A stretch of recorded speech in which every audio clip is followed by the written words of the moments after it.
Dur. Sen onu dinle. Dur, o sözünü. Bir dur. Sen devam et. Onun eline ver, kocanın eline. Al, teşekkür ederim. Oğlum sen kimsin? Bela mısın? Şer misin? Dur bir söylesin, dur. Amına koyayım ya. Sen de nasıl? Ben de senin anana, Şişmiş amına koyayım. ben de senin anan pıttığına koyayım, satavi pıttığına koyayım. Baksana sıçtığımın evladı ya. Amına koyduğumun göt vereni seni.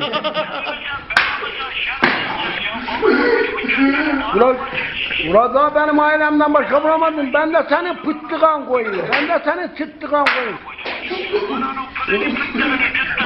Ben de sikiyim. Seni savdulu... Ya seni savduluğa vermeyenin anasını sikiyim. İzlersem senin pıttıgan koyarım. Ocağında demirini, kuşkanasını, malını, tepsini sikiyim. Lan sus! Amına koyduğumun oğlu. Ben de senin amın sikiyim. Ben de senin götü sikiyim. Amına koyduğumuz götüren pici.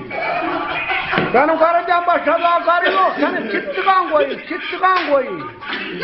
Ben de seni sikeyim. Ulan şer mi sen benim amına koyduğumun oğlu diye ben söyleyeyim. Bir de ben söyleyeyim amına koyduğum. Yahudi tohumu, Ermeni tohumu. Ben de sen bir numarayla alırsam. Bak ki ben mi koyarım sen mi koyarsın? Senin götün. Ulan orospu çocuğu senin. Sen. Ocağında demirin. Ocağında demirin. Kuşkanan sini mablağı sikiyim. Kazanının kulpunu sikiyim. Ben de seni sikiyim. Bakarsan. Seni mahkemelerde sürütmeyenin amına koyayım. Ah biz. Rabca doyursuz etme seni çıttıgan koyayım.